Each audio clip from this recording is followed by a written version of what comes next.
The baby monkey held onto the leopard like she was his mother. His small arms wrapped around her spotted neck, his face pressed against her fur, and the leopard did not move. She did not attack.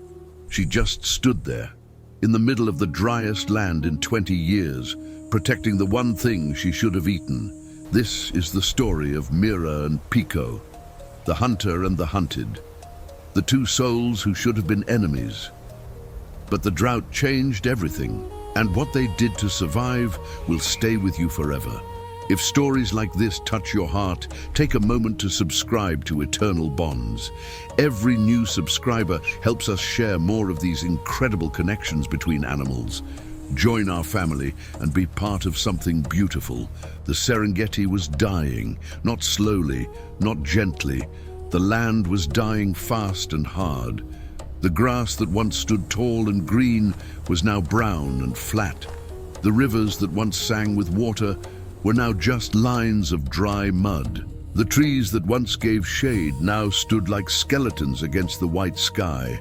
This was the worst drought in 20 years, and every animal knew it. Mira felt it in her bones.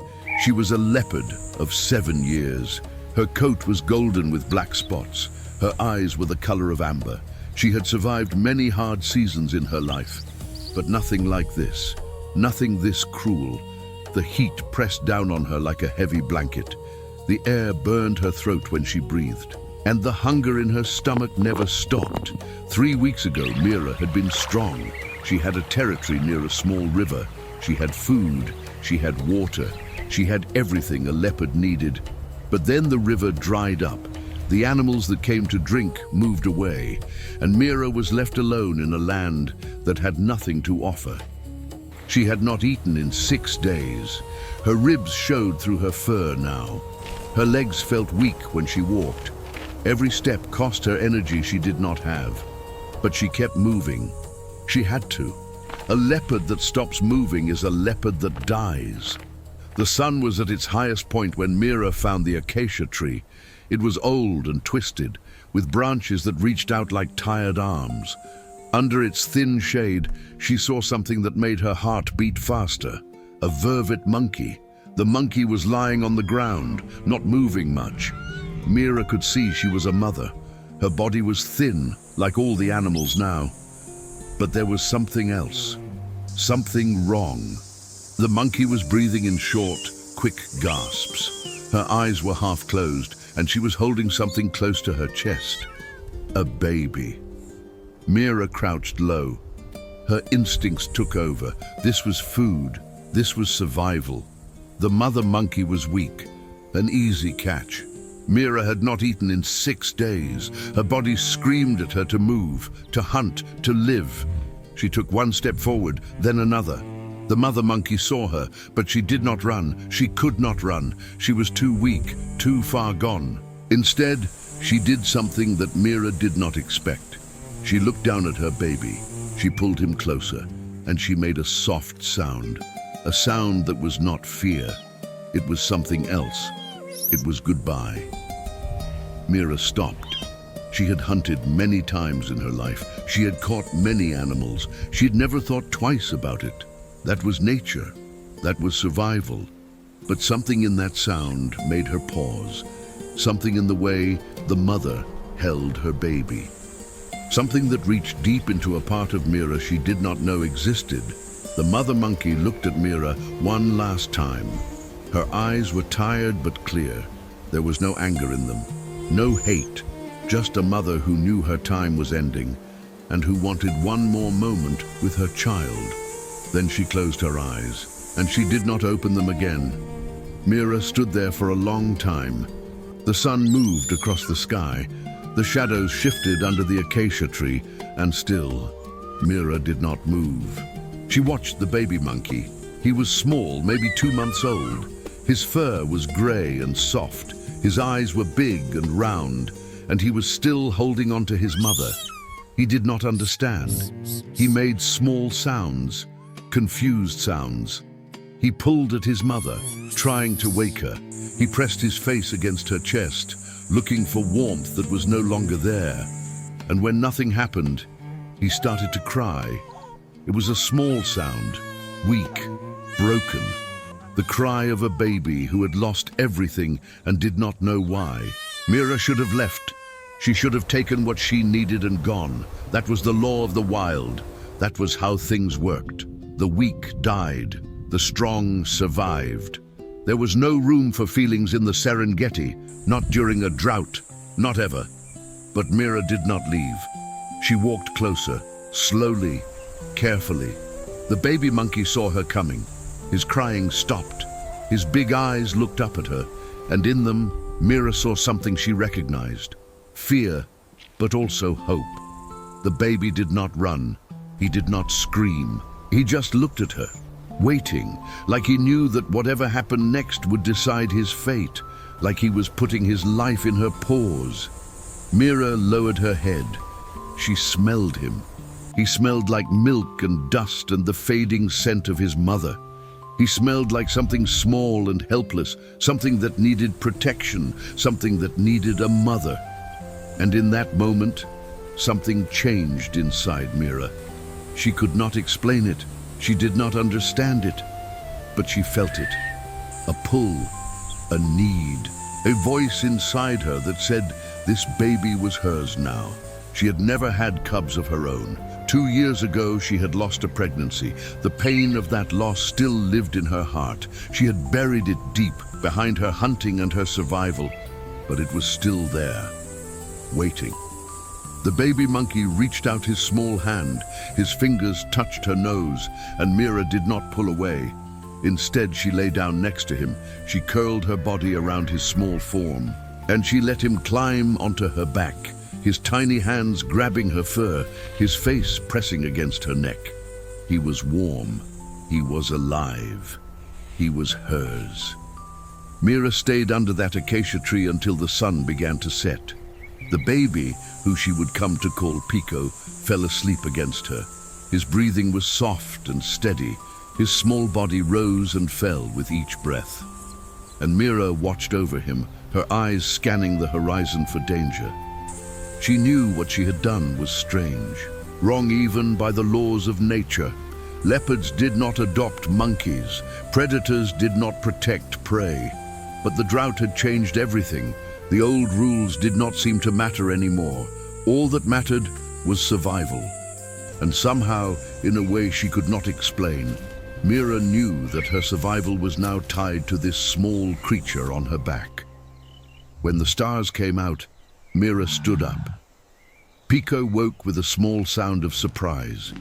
He held on tighter, his arms wrapping around her neck. And Mira began to walk. She needed to find water. She needed to find food. She needed to find a way to keep them both alive. The night was cooler than the day, but not by much. The ground was still hot under her paws. The air was still dry in her throat. Mira walked for hours, following paths she knew, checking places where water used to be. But every stream was dry, every pond was gone, every hope turned to dust. By morning, Mira was weaker than before. The walk had cost her, and she had found nothing. Pico was awake now. He sat on her back, looking around with his big eyes. He was hungry too. Mira could hear his stomach making sounds, but she had nothing to give him. No milk, no fruit, nothing. She stopped under another tree to rest. Her legs were shaking. Her vision was starting to blur at the edges. She knew she could not go on much longer like this. A few more days without food or water, and she would end up like the mother monkey under the acacia tree. Pico climbed down from her back. He stood on the ground, looking up at her. Then he did something unexpected. He walked away. Mira watched him, too tired to follow. He moved in a strange way, not random, not scared. He moved like he knew where he was going. His small nose was lifted in the air. His ears were turned forward. He was searching for something. Then he stopped. He was standing next to a small bush. Nothing special about it, just a dried-up bush like all the others. But Pico was digging. His small hands moved fast, pushing away dirt and rocks. And after a few moments, Mira saw something that made her heart jump. Water. It was not much, just a small pool, maybe a few inches deep, hidden under the ground.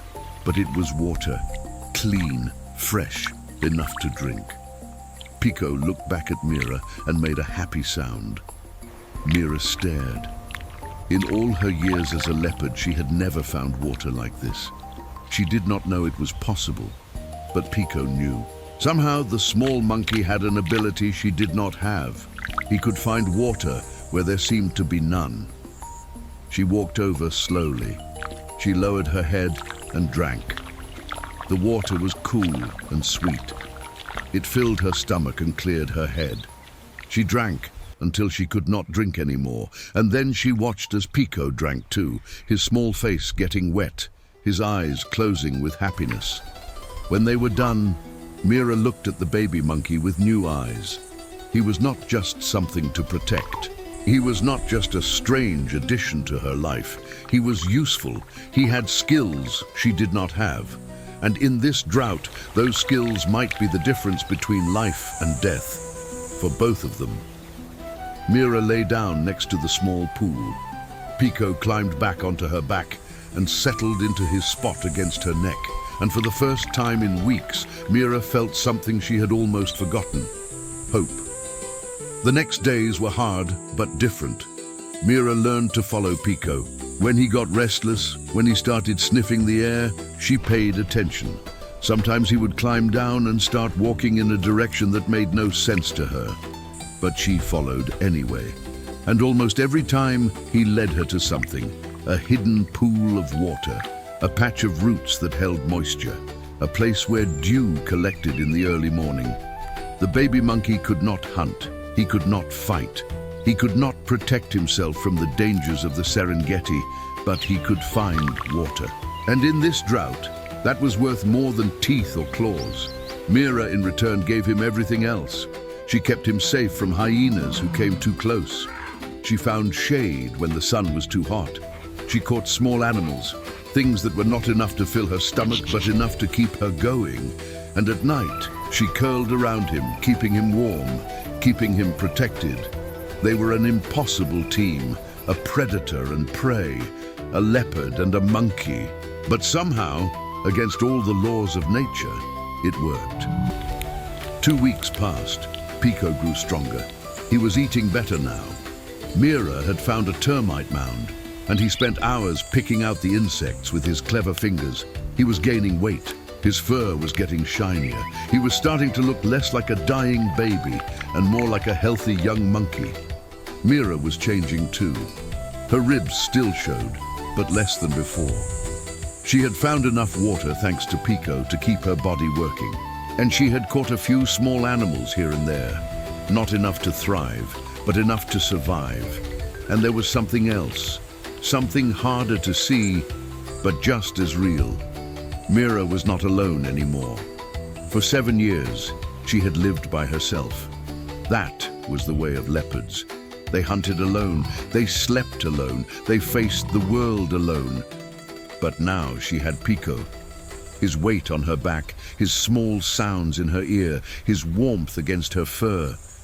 She was not alone anymore, and she found that she liked it. One evening, as the sun painted the sky orange and red, Mira sat on a rocky hill with Pico beside her.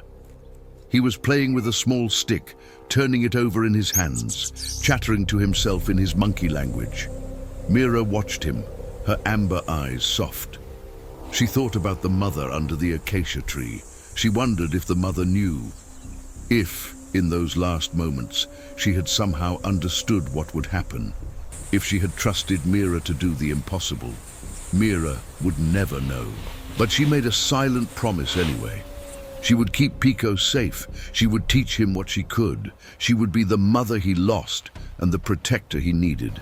She would break every rule of nature if she had to, because he was hers now. And nothing would change that. But the drought was not done with them yet. In the distance, Mira could see dark shapes moving across the plain. Lions, a whole pride of them. They were heading toward the only water source for miles. The same area where Mira and Pico had been finding their hidden pools. Competition was coming, danger was coming, and Mira knew that the easy part was over. The real fight for survival was about to begin. Mira watched the lions until they disappeared behind a distant hill. Her body was tense. Her ears were flat against her head. She knew what lions meant for a leopard. Danger. Death. Lions killed leopards when they could. They saw them as competition, as threats, as something to remove. And now there was Pico to think about. Mira looked down at the small monkey. He was still playing with his stick, unaware of the danger on the horizon. His trust in her was complete. He did not know about lions. He did not know about the violence that came with competition for water. He only knew that Mira kept him safe, that trust weighed heavy on her heart. She made a decision. They would move at night. They would stay away from the main paths. They would find a new place, somewhere the lions would not go. It would be harder. It would take longer, but it would keep Pico alive. And keeping Pico alive was all that mattered now. That night, Mira carried Pico through the darkness. The stars above were bright and cold. The ground below was hard and cracked. She moved in silence, her spotted coat blending with the shadows, her paws making no sound on the earth. Pico slept against her neck. His small breaths were warm on her fur. His tiny hands held on even in sleep, like he knew that letting go was not safe. Mira felt his heartbeat against her skin, fast, light, the heartbeat of something small and precious. She walked for hours, past dead trees and dry riverbeds, past bones that gleamed white in the moonlight, past all the signs of the drought that was killing the Serengeti. And still she walked, because somewhere out there was safety. Somewhere out there was a place for them. Near dawn, Mira found a cave. It was small, hidden behind a pile of rocks at the base of a hill. The entrance was narrow, just wide enough for her to squeeze through. Inside, it was cool and dark. The floor was smooth stone. The walls blocked the wind and the heat. It was perfect. Mira set Pico down on the stone floor. He woke up and looked around, his big eyes adjusting to the darkness. He made a small sound, curious but not scared. He trusted the place because Mira had brought him there. Mira explored the cave. It went back deeper than she expected. At the end, she found something that made her freeze, a pool of water. It was fed by a tiny crack in the rock, a spring that came from somewhere deep underground. The water was clear and cold. It had been there for a long time, untouched by the drought above. Mira drank, then she called Pico over with a soft sound. The baby monkey scrambled to her side and drank too. He splashed in the water, making happy sounds, his face and hands getting wet. For the first time in a long time, Mira felt safe. This cave would be their home. This water would keep them alive. And together they would wait out the drought. Together they would survive. Mira lay down at the entrance of the cave, her body blocking the way in. If anything came, it would have to go through her first, and she would not let anything through. Not now, not ever. Pico finished playing in the water and walked over to her. He climbed onto her back, found his spot against her neck and closed his eyes. Within moments, he was asleep again. Mira stayed awake. She watched the sunrise paint the sky in colors of pink and gold. She listened to the sounds of the waking world, and she thought about how strange life could be. A month ago, she was a hunter, alone, focused only on survival. Now, she was a mother, protecting a baby that was not her own, loving a creature that should have been her prey. The drought had taken so much from the Serengeti. It had dried the rivers, it had killed the grass, it had stolen the lives of so many animals. But it had also given Mira something she never expected. It had given her Pico. And maybe in the end, that was worth more than all the water in the world.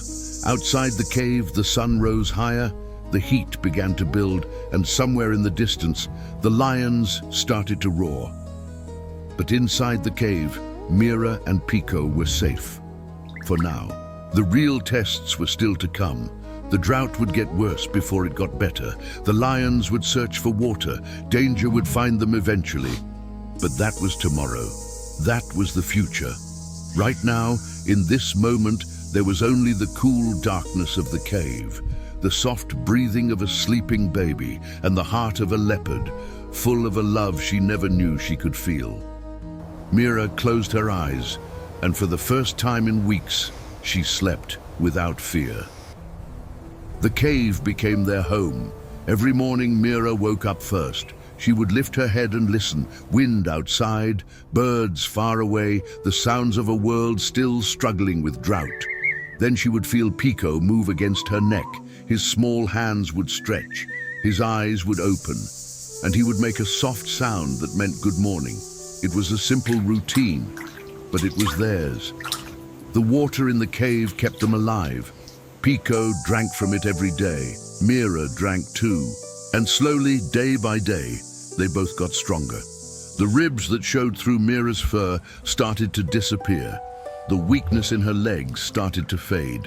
She was still thin, still hungry most of the time, but she was not dying anymore. Pico was changing too. He was not a scared baby anymore. He was becoming brave. He would explore the cave on his own now. He would climb the rocks near the entrance. He would sit in the sunlight and watch the world outside with curious eyes. He was learning, growing, becoming who he was meant to be. 1 month passed since Mira found him. The drought was still bad. The land outside was still brown and dry.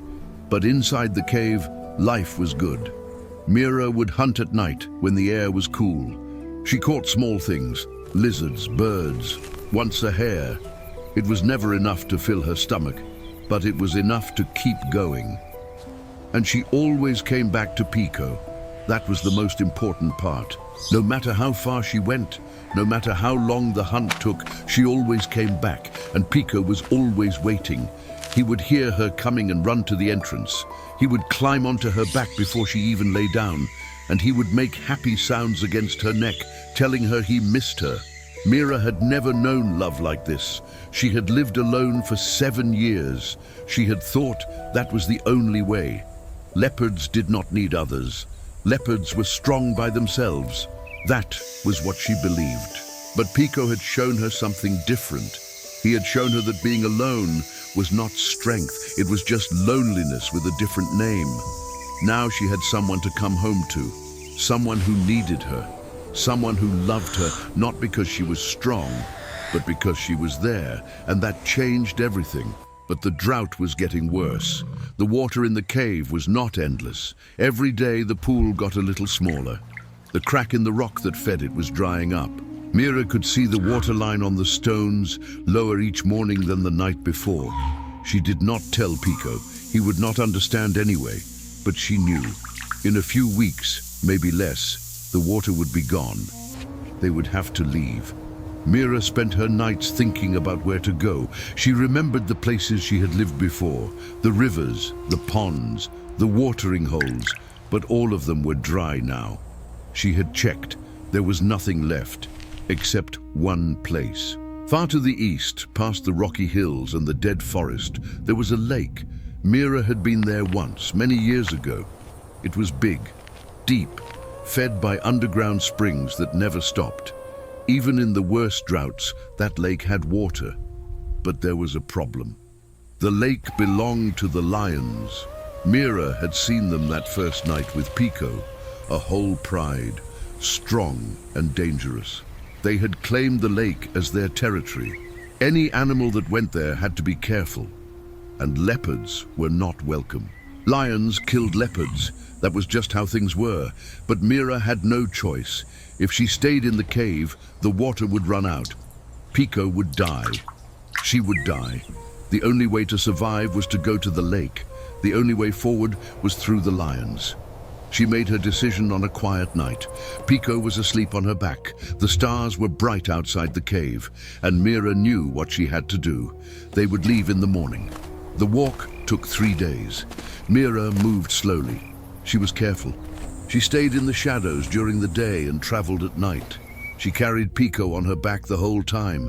He was heavier now than when she first found him. But she did not mind. His weight felt right, like he belonged there. Pico was quiet during the journey. He seemed to understand that something important was happening. He did not play. He did not make loud sounds. He just held on and watched the world pass by with his big eyes.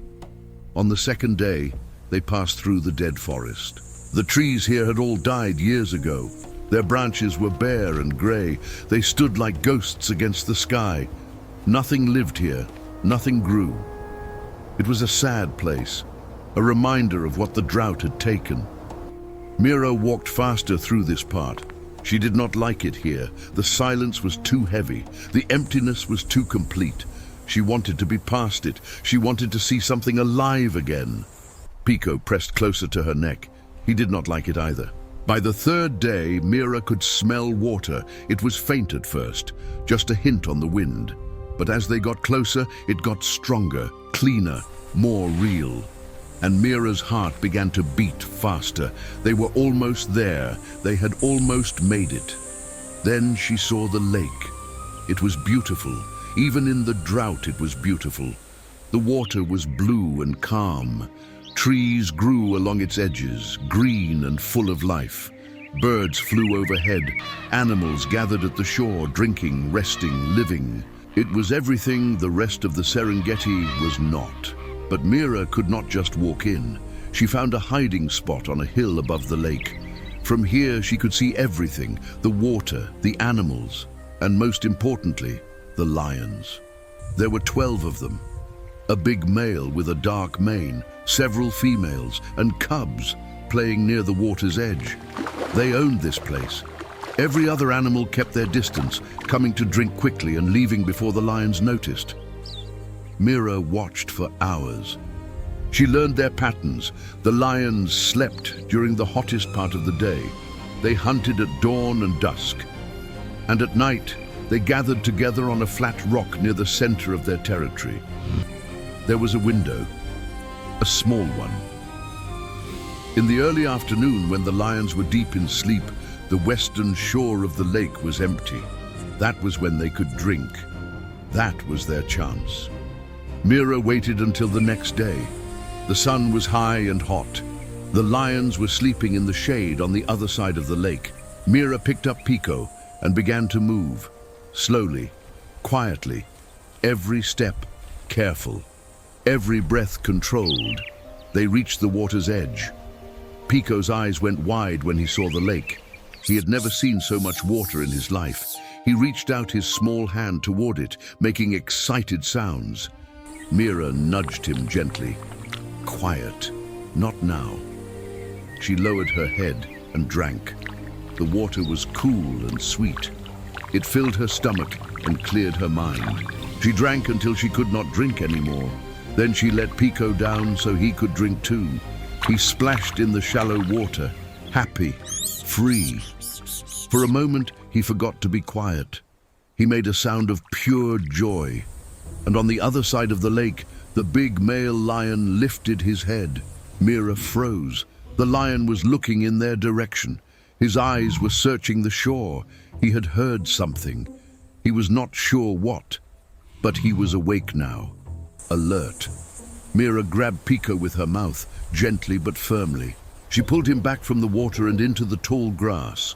She pressed her body flat against the ground. She did not move. She did not breathe. Pico understood. He went still in her grip, silent, trusting. The lion stared at the western shore for a long time. Then slowly he put his head back down. He closed his eyes. He went back to sleep. Mira waited. 1 minute, 2, 5. Then, still holding Pico, she began to crawl away, back up the hill, back to safety. They had made it, but barely. That night, Mira found a new hiding spot, a small space between two large rocks hidden by bushes. From here, she could see the lake, but the lions could not see her. It was safe. It was close to water. It would work. This would be their new home. The days fell into a pattern. Every afternoon when the lions slept, Mira and Pico would go to the lake. They would drink quickly, They would fill their stomachs with water, and then they would disappear back into hiding before anyone noticed. It was dangerous. Every single time it was dangerous. One mistake and the lions would find them. One wrong sound and everything would end. But they had no choice. The lake was life, and life was worth the risk. Pico learned to be silent. It was strange to watch. Monkeys were loud animals. They chattered and screamed and made noise constantly. But Pico had learned that noise meant danger, so he stayed quiet. He moved carefully. He watched Mira and did what she did. He was becoming more like a leopard every day, and Mira was changing too. She was becoming more patient, more careful, more aware of every sound and smell around her. Before Pico, she would have taken risks. She would have fought if she had to. But now she had something to protect. Now she could not afford to be brave. She had to be smart. 2 weeks passed at the lake. Mira was getting stronger. The regular water and the small animals she caught at night were helping. Her coat was getting shinier. Her muscles were coming back. She was starting to feel like herself again, and Pico was thriving. He was bigger now. His fur was thick and healthy. His eyes were bright and curious. He spent his days exploring the area around their hiding spot, always staying close, always coming back to Mira when he heard her call. They had found a way to survive. Against all the odds, against all the dangers, they had found a way. But survival is never simple. One afternoon, everything changed. Mira and Pico were at the lake, drinking as usual. The lions were asleep. Everything was normal. But when Mira lifted her head, she saw something that made her blood run cold. A lioness, standing on the hill above them, watching. She was not with the main pride. She was alone, younger than the others, and she was staring directly at Mira and Pico with eyes full of hunger. Mira did not run. Running would trigger the chase instinct. Instead, she stood her ground. She put herself between the lioness and Pico. She made herself look as big as possible, and she let out a low growl that said, "Do not come closer." The lioness tilted her head. She was curious. A leopard with a monkey. She had never seen anything like it. She took one step forward, testing. Mira growled louder. Her fur stood up. Her claws came out. She was ready to fight. She knew she would lose. A lioness was bigger, stronger, more powerful, but she would not let this lion touch Pico. She would die first. The lioness watched for a long moment. Mira held her ground. Her heart was beating so fast she could hear it in her ears. Her legs wanted to run. Every instinct screamed at her to flee. But she stayed, because behind her was Pico, and Pico could not run fast enough. If she ran, he would die. So she stayed. The seconds felt like hours. The lioness took another step forward, then another. She was close now, close enough that Mira could see the details of her face. The scars on her nose, the dust in her fur, the hunger in her eyes. This is it, Mira thought. This is where it ends. But then something happened. The lioness looked past Mira. She looked at Pico. The small monkey was pressed against the ground behind Mira, shaking but silent. He was so small, so helpless, just a baby trying to survive in a world that wanted him dead. Something changed in the lioness's eyes. The hunger faded. Something else took its place, something softer, something almost like recognition. Like she was seeing something that reminded her of something else, something from her own life. Then slowly, she turned and walked away. Mira did not understand why. Maybe the lioness was not hungry enough to fight. Maybe she was confused by what she saw. Maybe something in Mira's eyes told her this was not worth it. Whatever the reason, they were safe. For now. That night, Mira did not sleep. She lay at the entrance of their hiding spot, watching the darkness, listening to every sound. Pico was curled up against her, warm and peaceful, unaware of how close they had come to death. Mira thought about what had happened. She thought about the lioness and the look in her eyes. She thought about all the dangers that surrounded them, and she realized something important. They could not stay here forever. The lake had saved them, but it was too dangerous. Sooner or later, the lions would find them. Sooner or later, luck would run out. They needed to find somewhere else, somewhere safer. But where? Mira did not know. The drought had taken everything. There was nowhere else to go. The lake was the only water for miles. If they left, they would die of thirst. If they stayed, the lions would kill them. There was no good choice. She looked down at Pico. He was sleeping with his small hand wrapped around her paw. His face was peaceful. His breathing was soft. He trusted her completely. He believed she would keep him safe. And Mira made a promise to herself. She would find a way. Somehow, some way, she would find a path forward. For Pico, for them. She would not give up. She would not stop fighting. She would do whatever it took, because that is what mothers do. The next morning, Mira woke up to something unexpected. Pico was not on her back. He was sitting in front of her, holding something in his small hands. It was a flower, dry and brown, barely alive, but still a flower. He had found it somewhere near their hiding spot, and now he was offering it to her. Mira looked at the flower. Then she looked at Pico. He made a soft sound, the same sound he always made when he wanted her attention. But this time, there was something else in it. Something that sounded almost like thank you. Mira did not know if monkeys could say thank you. She did not know if Pico understood what had happened yesterday. But she knew what she felt when she looked at him, holding that small, dying flower. She felt love. Not the love of a hunter for her territory. Not the love of survival. Real love. The kind that makes you stand in front of a lioness even when you know you will lose. The kind that makes you keep going when everything tells you to stop. Mira lowered her head and touched her nose to Pico's hand. The flower fell between them. Pico climbed onto her back and wrapped his arms around her neck.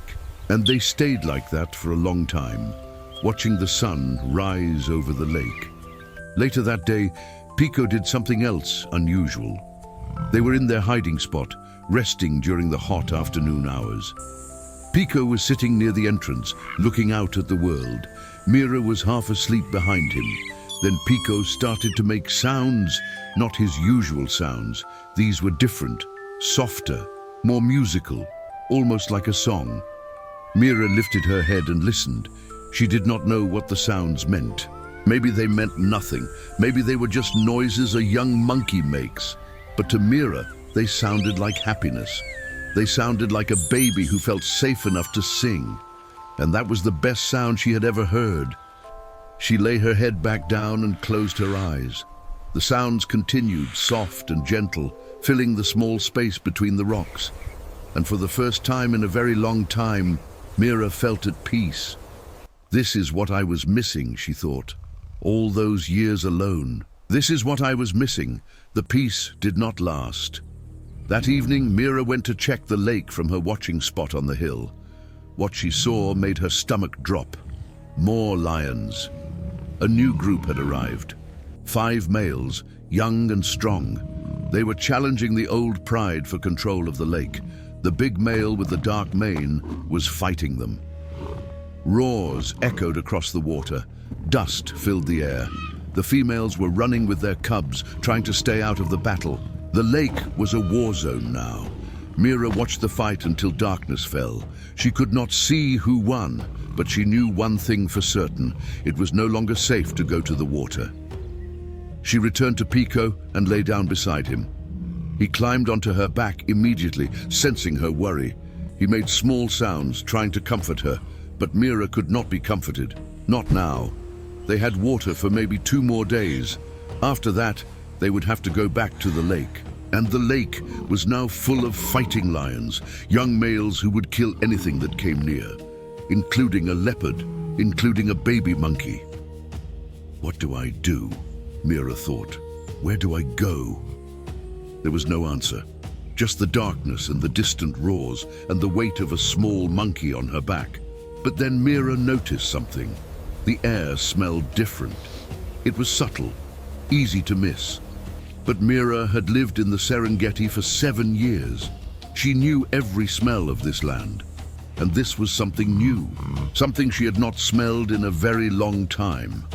Rain. Somewhere far away it was raining. Mira lifted her head and looked at the horizon. There in the distance she could see them. Clouds, dark and heavy, moving slowly across the sky. The drought was ending. Not today, not tomorrow, but soon. The rain was coming. And when it came, everything would change. The rivers would fill, the grass would grow, the animals would spread out again. The lions would not need to guard one lake anymore. They just had to survive until then. Mira looked down at Pico. He was asleep now, his small face peaceful. He did not know about the lions. He did not know about the clouds. He only knew that he was safe with her. And she would keep it that way, no matter what. Outside the hiding spot, the stars shone bright and cold. The lions roared in the distance. And somewhere far away, clouds were beginning to gather on the horizon. Change was coming. Mira could feel it. The rain came on the 5th day. Mira smelled it before she saw it. The air changed. It became heavy, wet, full of promise. She lifted her head and looked at the sky. Dark clouds covered everything. And then, like a gift from above, the first drops began to fall. Pico had never seen rain before. He was born during the drought. His whole life had been dry earth and empty skies. So when the water started falling from above, he did not know what to do. He pressed himself against Mira, shaking, confused. "What is this?" his eyes seemed to ask. "What is happening?" Mira made a soft sound. "It is okay. This is good. This is what we needed." She stepped out of their hiding spot and let the rain fall on her fur. It was cool, clean, wonderful. She opened her mouth and drank the water straight from the sky. After weeks of sneaking to the lake, after weeks of fear and danger, water was now falling everywhere. Free, safe, theirs. Pico watched her for a moment. Then, slowly, he stepped out too. The rain hit his fur and he jumped back, but Mira was calm. Mira was happy. So Pico tried again. He let the rain touch him. He lifted his small face to the sky. And then, for the first time, he understood. This was not something to fear. This was something to celebrate. He started to jump around. He splashed in the small puddles forming on the ground. He made happy sounds, louder than Mira had ever heard. He was dancing in the rain, and Mira watched him with something warm in her chest. "We made it," she thought. "We survived." The rain continued all day. By evening, the land was already changing. The brown grass was drinking the water. The dry streams were starting to flow. The animals that had been hiding were coming out, lifting their faces to the sky, grateful and relieved. The drought was over. Mira and Pico spent that night in their hiding spot, listening to the rain fall on the rocks above them. It was a peaceful sound, a safe sound. Pico fell asleep quickly, tired from his dancing, his small body pressed against Mira's side. Mira stayed awake a little longer. She thought about everything they had been through, the day she found Pico, the journey to the lake, the lions, the fear, the hunger. All of it had led to this moment. This quiet night with rain falling and her baby safe beside her. She had never been happier, but the rain did not stop. The next day, it was still falling. Harder now. The gentle drops had become a steady pour. The puddles had become streams. The streams had become rivers. Water was everywhere. Mira began to worry. Their hiding spot was on a hill, so they were safe for now. But below them, the land was flooding. The lake had overflowed its banks. The paths they used to walk were now underwater. Everything was changing too fast. Pico did not understand the danger. He wanted to go out and play in the rain again. He pulled at Mira, making excited sounds. But Mira held him back. No, not now. It is not safe. Pico did not listen. That was the problem with young ones. They did not understand danger until it was too late. They only understood fun and play and the excitement of something new. And the rain was new. The rain was exciting. Pico wanted to be in it. On the third day, the worst happened. Mira had gone to check the area around their hiding spot. The rain had slowed a little, and she wanted to see how bad the flooding was. She told Pico to stay. She made the sound that meant, "Wait here," and Pico nodded his small head, but he did not stay. As soon as Mira was out of sight, Pico climbed down from the rocks. He wanted to see the water, he wanted to splash in it. He was just a baby. He did not know any better. He walked toward the stream below their hill. The stream had been small before, just a trickle of water that Mira could jump over easily. But now, it was a river, wide and fast and brown with mud. The water roared as it rushed past, carrying branches and leaves and everything else it could grab. Pico stood at the edge, watching. He had never seen water move like this. It was scary, but also fascinating. He leaned closer to look, and then the ground under his feet gave way. The rain had made the earth soft, too soft. The edge of the bank crumbled and Pico fell. He hit the water with a small splash, and before he could even scream, the current grabbed him and pulled him away. He tried to swim. He tried to grab onto something, but he was too small. The water was too strong. It spun him around and pushed him under and carried him faster than he had ever moved in his life. All he could do was hold onto a branch that floated past.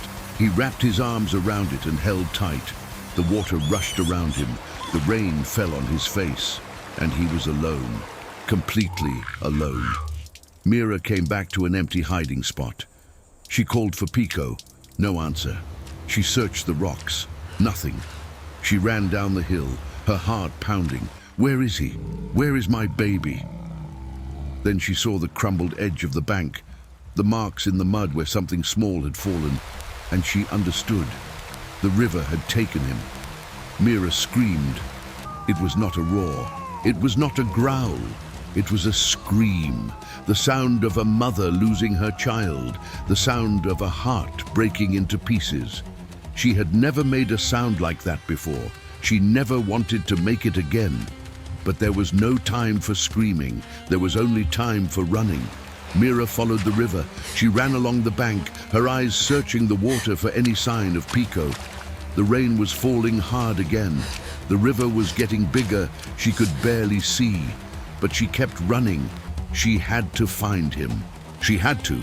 The river twisted and turned through the land. It went past trees and rocks and hills. Mira followed every curve, every bend.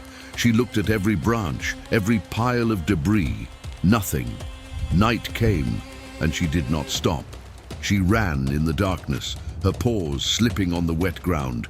The rain was cold now, her fur was soaked, her muscles were burning, but she did not stop. She could not stop. Somewhere out there, Pico was alone and scared and waiting for her. Mothers do not stop. By morning, Mira had traveled miles from their hiding spot. The river had finally started to slow down. The water was spreading out, getting shallower, but there was still no sign of Pico. Mira climbed a small hill and looked around. The land was flooded everywhere, lakes and ponds and rivers where there used to be dry earth. Everything looked different. She did not know where she was anymore, but she knew Pico was out there somewhere. She lifted her head and called out, a special sound. The sound she used only for him, the sound that meant I am here. Come to me. She waited. Nothing. She called again and again and again. Her voice echoed across the flooded land, but no answer came. On the other side of the flood, Pico was alive. The branch had saved him. He had held on through the worst of the current. And when the water finally slowed down, he had managed to crawl onto a small island of dry land. Just a patch of grass surrounded by water. But it was enough. He was cold. He was scared. He was alone. But he was alive. Pico sat on the grass and shook. The rain was still falling, lighter now but still steady. He had no shelter, no food, no Mira. He did not know where he was or how to get back.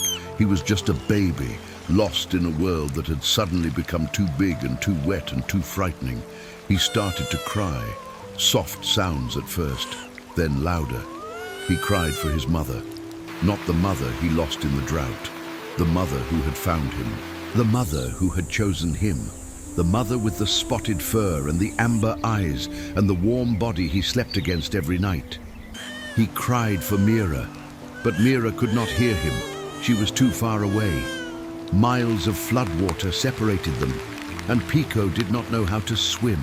He was trapped on his small island, alone and afraid. The first day was the hardest. Pico did not eat. He did not move. He just sat in the rain and waited. He kept looking at the water around him, hoping to see Mira swimming toward him, but she never came. And as the day went on, hope began to fade. That night, Pico found a small hole in the ground. It was wet and muddy, but it blocked the wind. He crawled inside and curled into a ball. He closed his eyes and tried to remember what Mira's fur felt like. Warm, safe, home. He fell asleep, shivering. He dreamed of Mira. In his dream, she was there beside him, warm and safe. He could feel her fur against his face. He could hear her breathing. Everything was okay. But then he woke up and the dream disappeared, and he was alone again.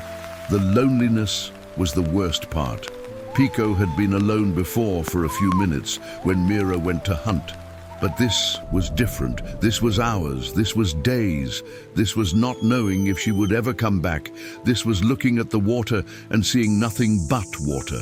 This was calling and hearing nothing but silence. He started to wonder if she was gone forever. Maybe the flood took her too. Maybe she was hurt somewhere. Maybe she could not find him. Or maybe, a small voice whispered in his head, maybe she stopped looking. No. Pico pushed that thought away. Mira would never stop looking. She had chosen him.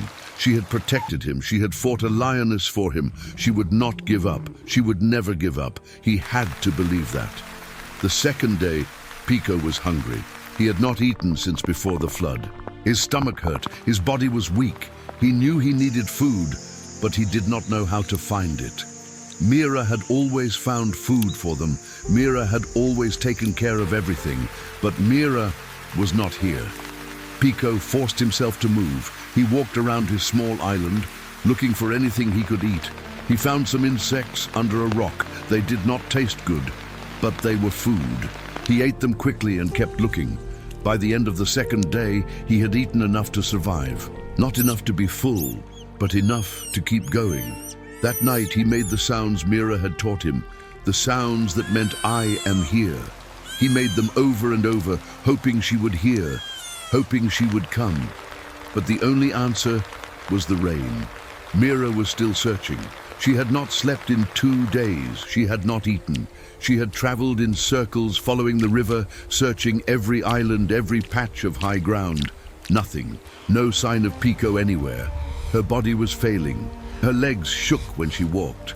Her vision was blurry. She knew she needed to rest. She knew she needed to eat. But every time she tried to stop, she thought of Pico, alone, scared, waiting for her. And she kept going. Other animals watched her pass.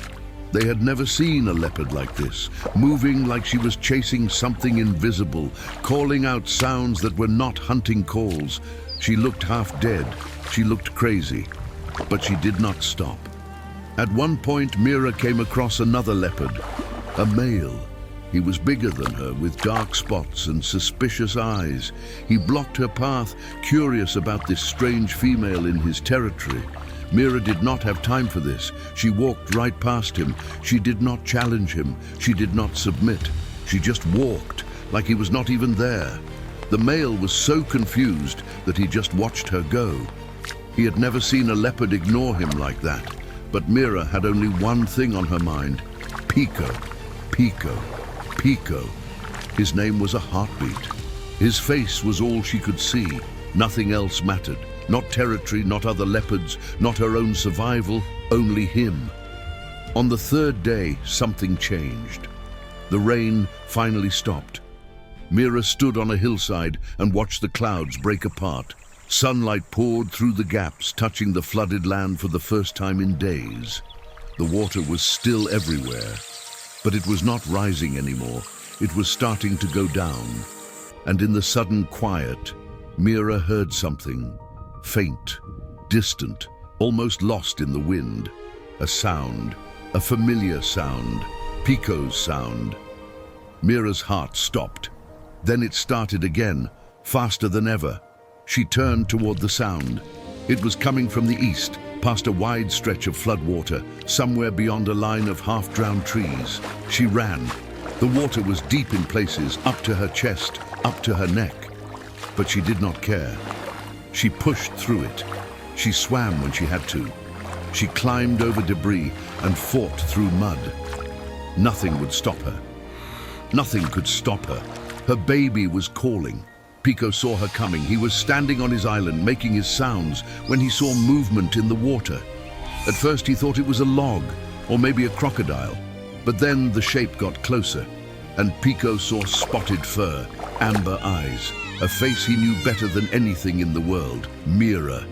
He screamed, not a sound of fear, a sound of pure joy. He jumped up and down on his island. He waved his small arms. He cried and laughed at the same time. She came. She found me. She came. Mira reached the island and pulled herself onto the grass. She was exhausted. Her body was shaking. She could barely stand. But none of that mattered. Pico ran to her. He threw his small arms around her neck. He pressed his face into her wet fur. He held on like he would never let go again. And he made sounds. So many sounds. All the words he could not say, but she understood anyway. I missed you. I was scared. I love you. Do not leave me again. Mira wrapped her body around him. She licked his face, cleaning off the mud and the rain and the fear. She made soft sounds of her own. I am here. I found you. I will never let you go. She checked him with her nose. Was he hurt? Was he sick? She smelled him all over, looking for wounds, looking for anything wrong. But he was okay, thin and tired and scared, but okay. He had survived. Her brave little monkey had survived. Pico would not stop touching her. His hands moved across her face, her ears, her neck, like he needed to make sure she was real, like he was afraid she would disappear if he stopped touching her. Mira let him. She understood. She felt the same way. 3 days. It had only been 3 days, but it felt like a lifetime. It felt like the world had ended and started again. Nothing would ever be the same after this. Nothing could be. They stayed like that for a long time. The sun came out fully. The water around them sparkled in the light. The world was quiet and peaceful. And on that small island, in the middle of the flood, a leopard and a monkey held each other like nothing else existed. Because for them, nothing else did. Eventually, Mira stood up. Her legs were still shaking, but she was stronger now. Having Pico back gave her strength she did not know she had. She looked at the water around them. It was going down slowly. By tomorrow, maybe the next day, they could walk to dry land. But for now, they were stuck on this island. That was okay. They were together. Pico climbed onto her back, finding his spot against her neck. His small hands grabbed her fur. His face pressed into the place it had pressed 1,000 times before, and he let out a long breath. Home. Mira lay down on the grass. The sun was warm on her fur. Pico was warm against her neck. And for the first time in 3 days, she closed her eyes. They had survived the drought. They had survived the lions. And now they had survived the flood. Whatever came next, they would face it together. Because that is what family does. The sun moved across the sky. The water slowly fell. And on that small island, Mira and Pico rested. They did not talk about what happened. They did not need to. The fear was over. The searching was over. The loneliness was over. All that remained was love. And sometimes that is all you need. Pico made a small sound in his sleep. His hands tightened on Mira's fur, and Mira opened one eye just to check, just to make sure. He was still there. She closed her eye again. He would always be there, and she would always find him. 6 months had passed since the flood. The world had changed. The brown land was green again. The empty rivers were full of water. The animals that had hidden during the drought were everywhere now, living and eating and growing. The Serengeti was alive again. Mira and Pico had found a new home. It was a rocky hill near a small river, not too far from where they had survived the flood. The hill had caves for shelter and trees for shade. The river had fish and fresh water. It was a good place, a safe place. Pico was different now. He was not a baby anymore. He had grown. His body was longer, his arms stronger. He could climb faster than before. He could jump farther. He was becoming a young monkey, not a helpless infant. And sometimes, when Mira watched him move through the trees, she saw something in him that she had not seen before. He was becoming who he was meant to be. But there was something else too. Mira noticed it first on a quiet morning. Pico was sitting on a rock, looking at the horizon. His eyes were focused on something far away. His body was still, but there was a tension in him, a longing, like he was searching for something he could not name. Mira watched him and felt a small pain in her chest. She knew that look. She had seen it in young leopards when they were ready to leave their mothers. It was the look of someone who was starting to wonder what else was out there. Someone who was beginning to feel that the world was bigger than they had known. Pico was feeling the pull of his own kind. He did not know it yet. Maybe he would never understand it fully, but Mira could see it. The instinct was waking up inside him. The part of him that was monkey, not leopard. The part that belonged somewhere else. She tried to ignore it. For weeks, she pushed the thought away. Pico was hers. He was her son. She had found him, saved him, raised him. He belonged with her. That was the truth. That was how things were. But the look in his eyes did not go away. Then, one afternoon, everything changed. Mira and Pico were walking along the river when they heard sounds, strange sounds, familiar but different, chattering, calling. The sounds of many voices together, monkeys. A whole troop of vervet monkeys was moving through the trees ahead. There were dozens of them, males and females, old ones and young ones, babies clinging to their mothers. They were traveling, looking for food, living their lives together. Pico froze. Mira felt him stop on her back. His hands tightened on her fur. His whole body went still. She could feel his heart beating fast against her neck. He had never seen so many of his own kind before. Mira stopped walking. She stood in the shadow of a large tree and watched. The monkeys had not noticed them yet. They were too busy with their own business, eating, playing, grooming each other. Pico could not look away. His eyes moved from monkey to monkey. He watched how they moved, how they climbed, how they called to each other. He watched the babies play and the mothers hold them close.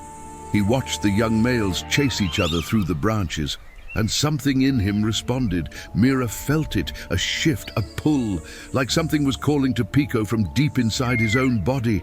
Something older than memory, something stronger than the bond they had built together. He wanted to go to them. He did not move. He did not leave her back. But Mira could feel the wanting in him. It was in the way he leaned forward, in the way his breath came faster, in the way his hands loosened on her fur, just a little, like he was getting ready to let go. Mira's heart broke, not all at once, not with a big crack. It broke slowly, quietly, like ice melting in the sun. She had known this day would come. Somewhere deep inside, she had always known. Pico was a monkey. He belonged with monkeys. No matter how much she loved him, she could not change what he was. She could not keep him forever. The troop moved on. The sounds faded into the distance, and Pico stayed on Mira's back, still and quiet. But something had changed between them. They both felt it. A door had opened that could not be closed again. That night, Mira did not sleep. She lay in their cave with Pico curled against her side. His breathing was soft and steady. He was dreaming, his small hands twitching, his face peaceful. He did not know what Mira was thinking. He did not know the battle happening in her heart. She watched him for hours. She remembered the day she found him, the tiny baby crying beside his mother, the moment she chose to save him instead of eat him. All the days after that, the drought, the lake, the lions, the flood, everything they had survived together. He was her son, not by blood, but by choice, by love. By all the nights she had kept him warm and all the days she had kept him safe. He was hers in every way that mattered, but he was also a monkey, and monkeys belonged with monkeys. Mira made her decision before the sun came up. She would take him to his kind. She would give him the chance to be what he was born to be. It would hurt. It would hurt more than anything she had ever felt, but it was the right thing to do. That is what mothers do. They let go. The next morning, Mira woke Pico early. He stretched and yawned and climbed onto her back like always. He did not know that today was different. He did not know that everything was about to change. He just settled into his spot against her neck and made his happy morning sounds. Mira started walking. She followed the path the monkey troop had taken. The tracks were still fresh in the soft earth. The scent was still in the air. It was not hard to follow. The troop was moving slowly, stopping often to feed. Mira could catch up to them by midday. Pico did not understand at first. He just enjoyed the walk, looking around at the trees and the birds and the sky. But as the hours passed, he started to notice something. They were going the same way the monkeys had gone. The sounds were getting louder. The scent was getting stronger. By the time Mira stopped, the troop was just ahead. They were in a clearing, resting in the shade of several large trees. Some were eating, some were sleeping.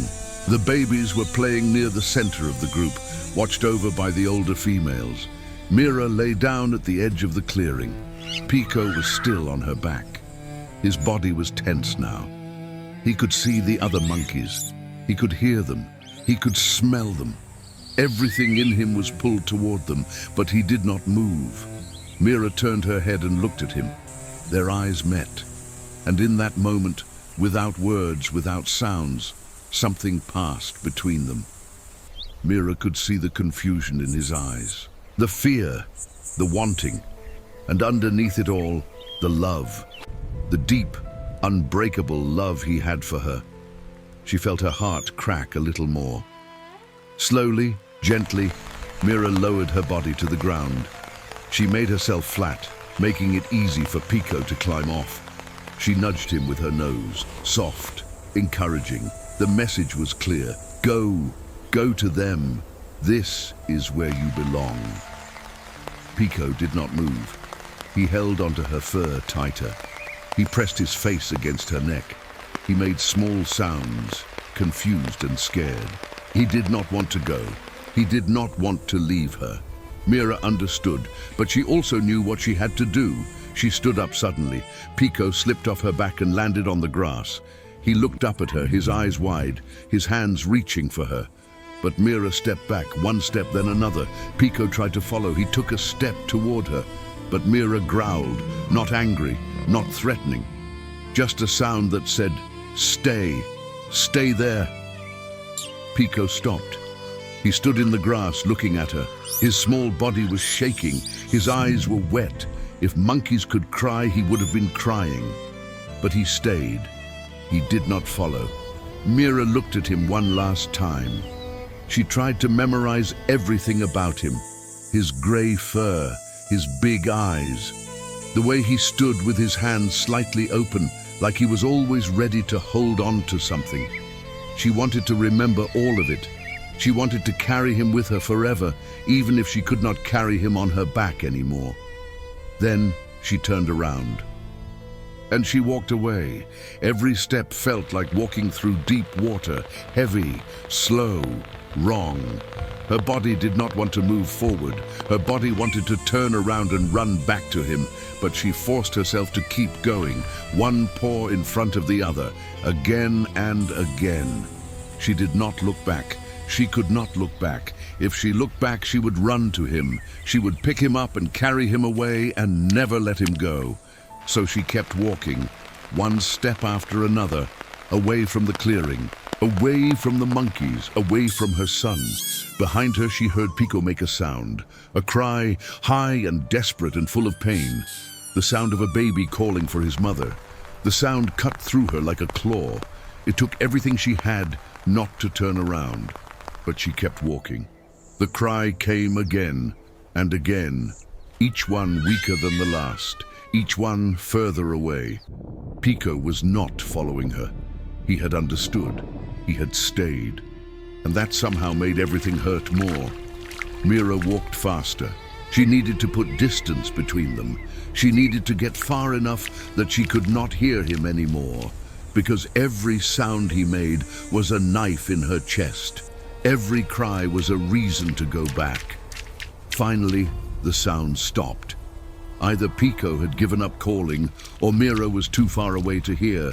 She did not know which. She did not want to know. She just kept walking. The sounds faded behind her. The troops' chattering got quieter, and eventually there was only silence. Mira was alone again. She walked until her legs gave out. Then she lay down under a tree and did not move for a long time. The sun crossed the sky. The shadows shifted. Birds sang and insects hummed. The world went on like nothing had happened. But for Mira, everything had ended. She had lost cubs before, 2 years ago, before the drought. They had been taken by sickness before they were even old enough to open their eyes. That pain had been terrible. That pain had broken something inside her. But this was worse, because Pico was alive.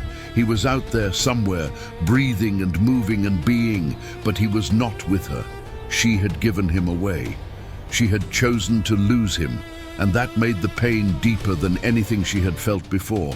The first night alone was the hardest. Mira lay in the darkness and listened to the sounds of the Serengeti. Lions roaring in the distance, hyenas laughing, insects singing. All the sounds she had heard 1,000 times before. But now they sounded different. They sounded empty. She reached for Pico without thinking. Her body expected him to be there against her neck, warm and small and safe. But there was nothing, just air, just absence. Mira closed her eyes and tried to sleep. She dreamed of him. In her dream, he was still a baby, tiny and helpless, crying beside his mother under the acacia tree. And Mira was walking toward him, ready to save him, ready to love him. But no matter how fast she walked, she could not reach him. He kept getting farther away, until finally he disappeared completely. She woke up with a sound in her throat, half growl, half cry. The sun was rising. Another day without Pico. Mira forced herself to stand. She forced herself to walk. She went to the river and drank. She found a small animal and ate. She did the things a leopard does to survive, but she felt like a ghost, moving through the world without really being in it. 3 days passed like this. 3 days of eating without tasting, sleeping without resting, living without feeling alive. Mira went through the motions, but something inside her was missing. Something important. Something she might never get back. She found herself doing strange things. She would climb to high places and look toward where she had left Pico, as if she could somehow see him from miles away. She would catch a scent on the wind that reminded her of him and freeze, her heart racing before realizing it was nothing. She would wake up at night and reach for him, and the emptiness beside her was like a wound that would not heal. Other animals saw her during these days. A family of warthogs watched her walk past without even glancing at them. Easy prey ignored. A group of zebras saw her lying under a tree, staring at nothing, and did not even run. She was not hunting. She was not living. She was just existing. The old Mira, the hunter, the survivor, seemed to have disappeared. What was left was just a shell, a body moving through the world without purpose. On the third night, Mira dreamed of the flood. She was in the water again, searching for Pico. The current was pulling her. The rain was blinding her. She called and called, but no sound came out. And somewhere in the darkness, she could hear Pico calling back. But no matter how hard she swam, she could not reach him. She woke up gasping. The stars were bright above her. The night was quiet, and Mira lay there breathing hard, feeling the ghost of Pico's weight on her back. The weight that was not there anymore. The weight that might never be there again. She had survived the flood. She had found Pico then. But this time was different. This time she had given him up on purpose. This time there was no one to search for. He was with his kind now. He was where he belonged. She had done the right thing. So why did it feel so wrong? On the fourth morning, something happened. Mira was lying on her rocky hill, watching the sunrise. The sky was orange and pink and beautiful, but she barely saw it. Her eyes were open, but they were not really looking at anything. Then she heard a sound. At first, she thought she was dreaming again. The sound was so familiar, so impossible, that it could not be real. But it came again, closer this time. A chattering sound, a calling sound. A sound she knew better than any other sound in the world. Mira lifted her head, and there, climbing up the rocks toward her, was Pico. He was tired. She could see it in the way he moved. His fur was dirty. His body was thin. He had been traveling for days, following her scent, finding his way back to her across miles of wilderness. But he was here. He had come back.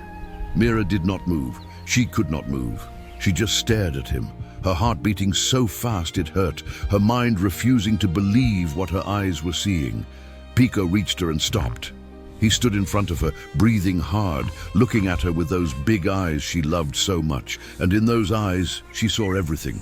She saw the days he had spent with the troop. She saw the other monkeys who had accepted him, curious about this strange young male who did not know their ways. She saw him trying to fit in, trying to be one of them. But she also saw the nights he had spent looking at the stars, thinking of her. She saw the mornings he had woken up, reaching for spotted fur that was not there. She saw the emptiness he felt, even surrounded by his own kind. He had tried to belong with them, but something was missing. She was missing. Mira saw all of this in his eyes, not because he told her, not because he explained, but because she knew him. She knew every part of him. And in that moment, looking into his eyes, she could feel what he had felt. The confusion, the loneliness, the realization that home was not a place or a species. Home was her. Pico walked forward slowly. He reached out his hand and touched her nose. The same gesture he had made when he was a tiny baby, the gesture that had started everything between them. Then he climbed onto her back. He found his spot against her neck. His hands grabbed her fur. His face pressed into the place it had pressed 1,000 times before, and he made a sound, a soft sound, the sound he only made for her, the sound that meant home. Mira understood then. She understood that Pico had made a choice, not because he was confused, not because he did not know any better. He had seen his own kind. He had lived with them. He knew what he was and where he came from, and he had chosen her anyway. He had chosen the mother who found him, the mother who saved him, the mother who loved him when no one else would. He had chosen the impossible bond they had built together. He had chosen family. Mira lay down right there on the rocks. She curled her body around Pico like she had done every night for 6 months. And she felt something fill the empty space inside her, something warm, something whole. She was not alone anymore. She would never be alone again. The sun finished rising. The sky turned blue. And on that rocky hill, a leopard and a monkey rested together. Two creatures who should have been enemies. Two souls who had become family. The years that followed were good years. The Serengeti had seasons of rain and seasons of sun. There were times of plenty and times of less. But through it all, Mira and Pico stayed together. They moved across the land as one. Where she went, he went. Where he climbed, she waited below. They developed their own way of living. In the mornings, Pico would find fruit and insects, while Mira rested. In the evenings, Mira would hunt while Pico watched from the trees. They shared everything, not because they had to, but because that was what they wanted. That was what family did. Other animals learned to recognize them. The strange pair, the leopard with the monkey.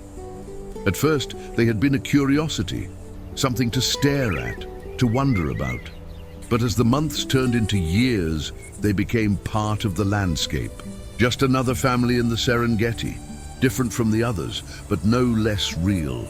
Pico grew into a full adult. He was strong and quick and smart. He had learned so much from living with Mira. He could sense danger before it arrived. He could find food in places other monkeys would never look. He was a survivor, shaped by a life that no other monkey had ever lived. Sometimes they would see other vervet troops. Pico would watch them from Mira's back. He would listen to their calls and observe their movements. There was still a part of him that recognized them, that felt connected to them. But he never tried to join them again.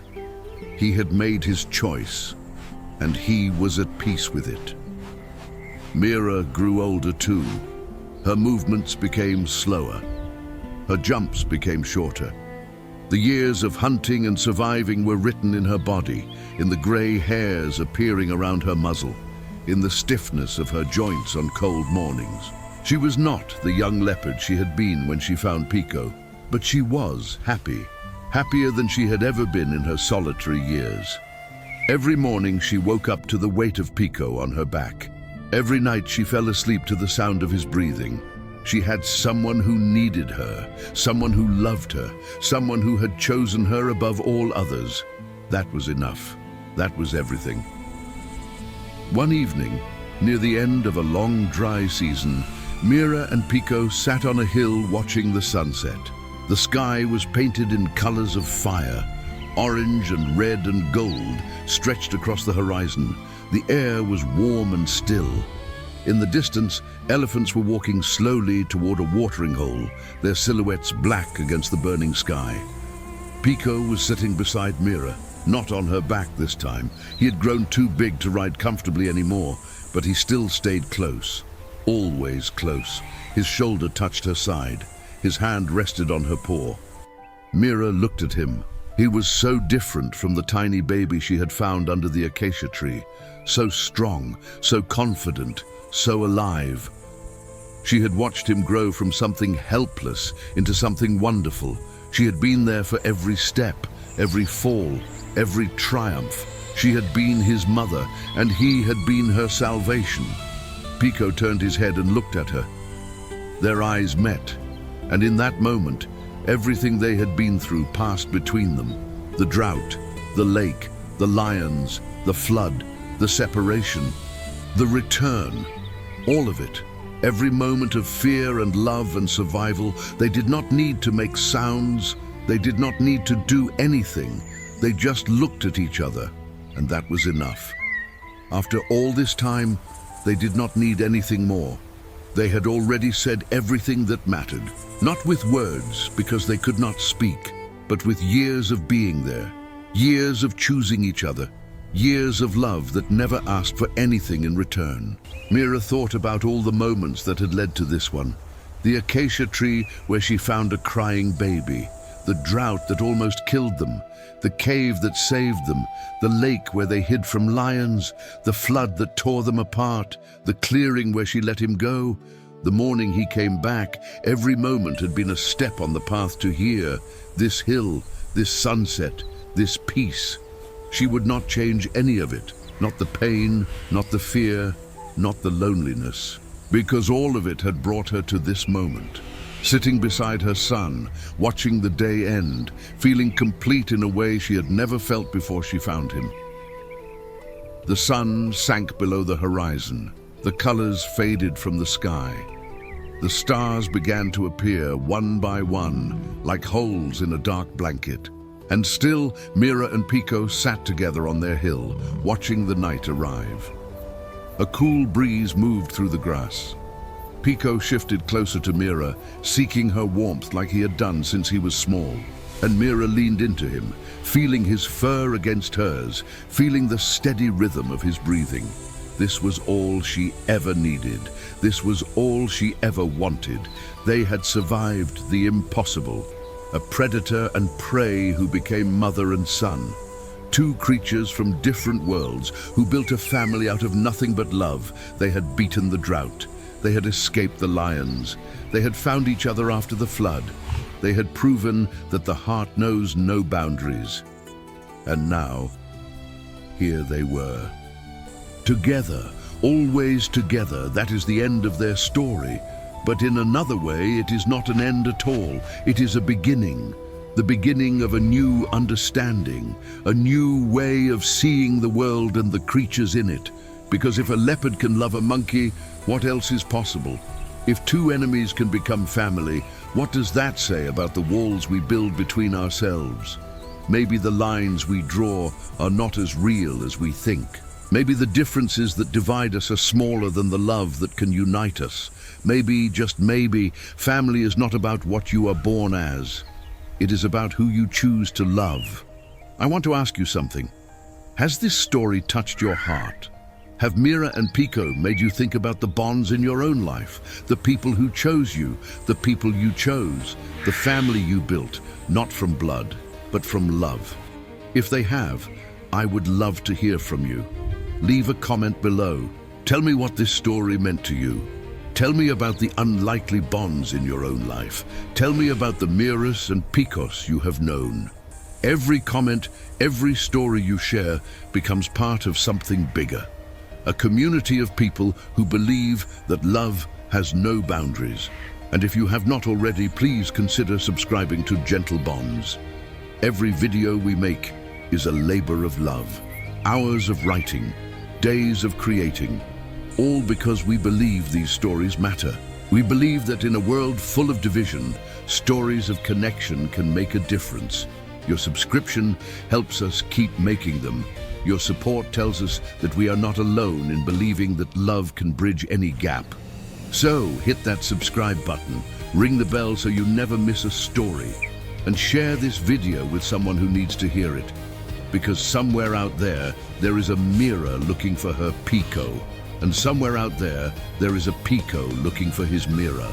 Maybe, just maybe, a story like this can help them find each other. Thank you for being here. Thank you for watching until the end. Thank you for believing in the power of love across all boundaries. Until next time, take care of each other.